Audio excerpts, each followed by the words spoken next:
Hey, this is Bryce, and thanks for tuning into my YouTube channel, Jack of Trades. It's getting close to the end of the year, and I have some time off coming up for the holidays, so as I wrap up some of my other projects, I want to start digging into a new project. And that's what this video is. It's an introduction to my next build project. And what I want to do is a vintage restoration on this Aristo-Craft Kangaroo. So I will go ahead and flip the camera around and get into it and talk about a little bit what I want to do with the project and what I hope to achieve. So without further ado, I'll flip the camera around and thank you for tuning in. Alright, so this is the Aristo-Craft Kangaroo.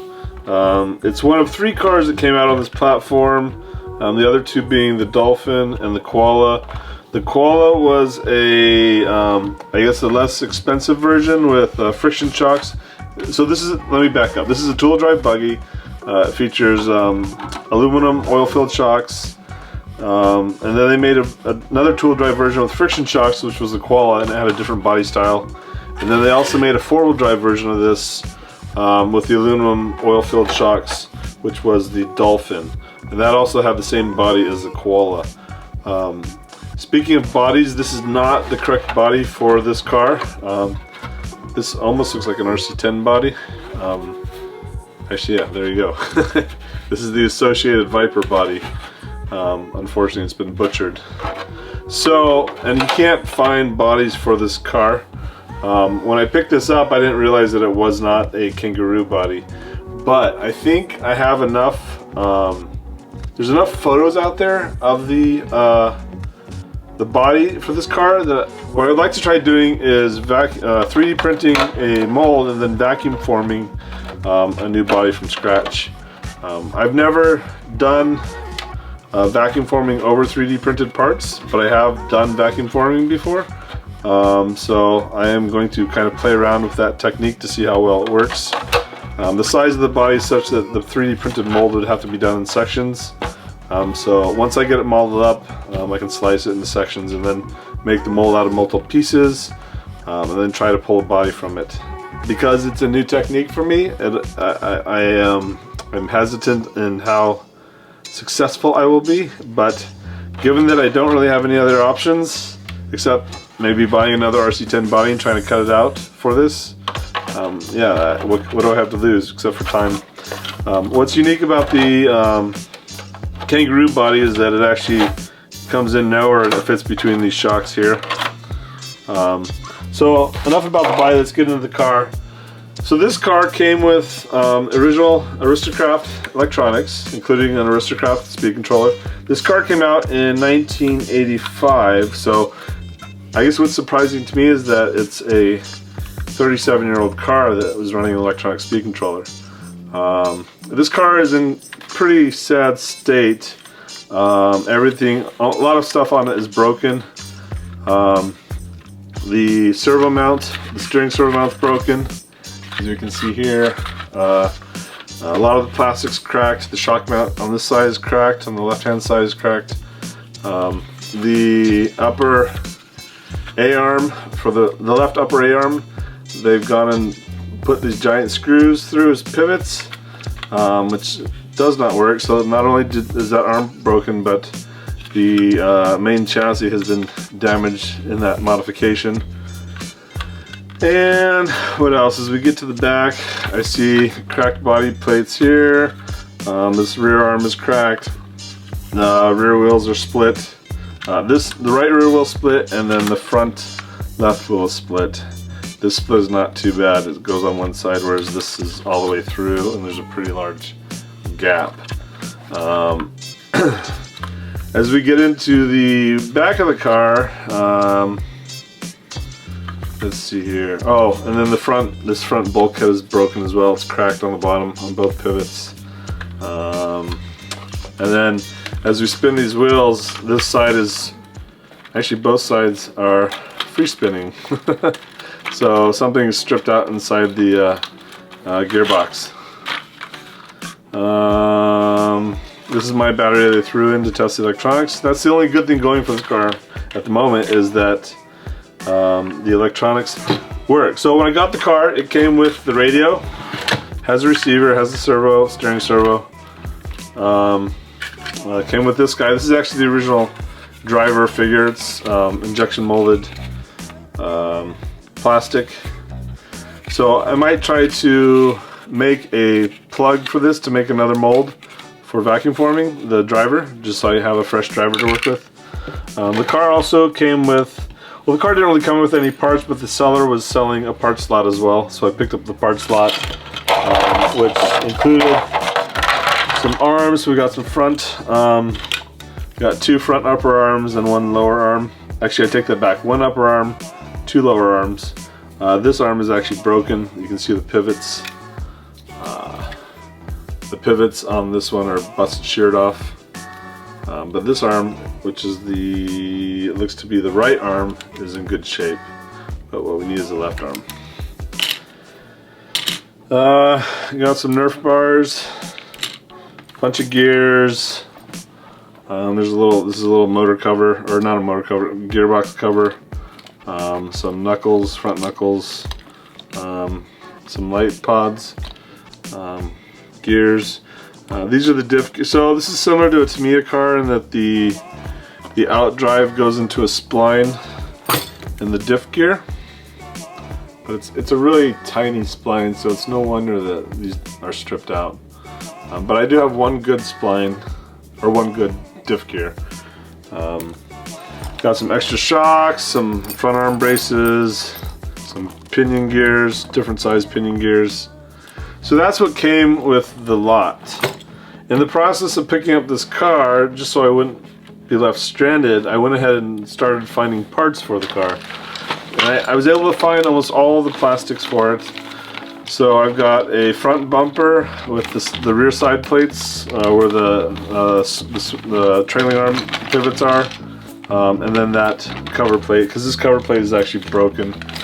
There's supposed to be a little clip here that it hooks onto, and that's sheared off. So this has a new cover plate. This is actually probably the key parts bag to have. It's got the roll cage. Roller cage on this is also broken. It's missing one of the body posts. So we got that. Actually, let's get the car out of the way, and I'll show what we have for new parts. We got the main chassis pieces, which includes that front bulkhead, the 2 side halves. Basically, the chassis is kind of 2 pieces that are split down the middle, and they're bolted together. And then we've got a new gearbox. This gearbox doesn't appear to be broken, but better safe than sorry. And we got the whole suspension kit. So we got front and rear arms, knuckles, everything we need to rebuild that front end. And we've got a new, so this comes with the black Nerf bars, but the Kangaroo uses the yellow Nerf bars. But we do have new shocks in here, and I'll probably reuse the yellow plastics. Or I could go black on these, but just to kind of stay true to the original car, I'll try to stick with the yellow, unless there's some reason not to. Then we've got a new servo saver, some hardware kits. These aren't specific to the car, but I figure between the original car and these screws, I should have enough pieces to make up for any missing hardware. And then we got the internal gears for that transmission, including a brand new differential, which I'm guessing those splines are probably stripped out, which is why we're not feeling any resistance when we turn the wheels. The only thing I don't really have is, well, the body, as I said earlier, and then kind of a shaft bag or outdrives. These outdrives look pretty good, so I don't think I need them,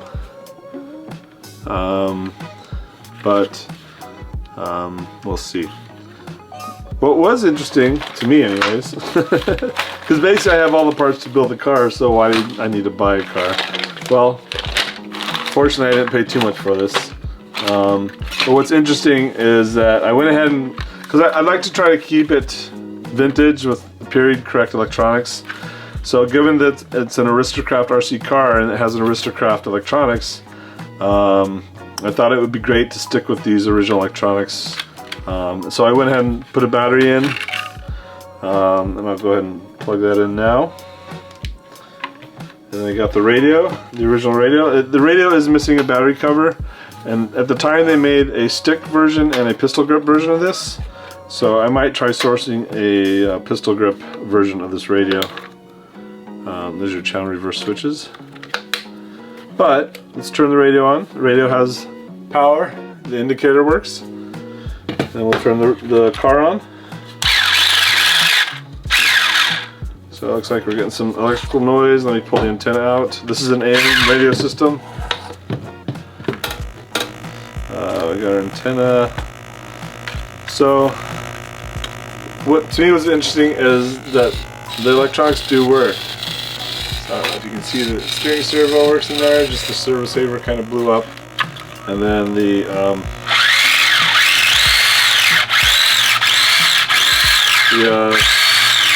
speed controller works with forward and reverse.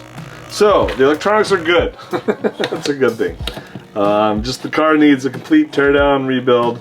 This is kind of oh, I shouldn't have powered it down before we go crazy. Unplug it. All right. This is my kind of project where you kind of get a car that's destined for the trash. This is in a pretty sorry state with almost everything broken on it mechanically, or you basically need a complete kit to replace it. But this will be a fun restoration nonetheless. So what I like to kind of demonstrate is what I go through when I tear apart a car, clean everything up, restore it / rebuild it. And then this is going to go kind of to the next level where I explore the techniques for manufacturing a body from scratch. So I'll have to model up that mold, and then I'll have to play around with vacuum forming it and see if that's going to actually work to generate a presentable body. So it'll be an interesting project on various different levels, and you know, as a last resort, not even as a last resort, my intent is to kind of bring this back up to as mint as possible, and I can do that because I have those parts kits for this car. I mean, I might even be able to pull off 2 cars, you know, depending on what's left over and what other spare parts I have. The wheels I'm not going to be able to do anything about unless I find something that pops up on eBay. I think they're okay to, you know, clean up. They won't be perfect, but they'll be drivable, I guess. You can run them still. I'll run this. This won't be a shelf queen. It'll be a runner. We still have a couple other projects we're trying to get off the table before we start on this, but as I dig into it and start stripping it down and cleaning parts, I want to go through my process for cleaning parts. I have, depending on the type of part, I have different cleaning steps. I use ultrasonic cleaners, I use tumblers, I use a combination of different chemicals for cleaning, well, I say chemicals, but basically I use Simple Green and I use WD-40. So metal parts go in WD-40 and they get ultrasonicated, or sonicated, and then the plastic parts usually go into a Simple Green bath. And then depending on how the parts react to the Simple Green, sometimes you get kind of a white film. I'll go back and kind of wipe them down with WD-40 to help with that.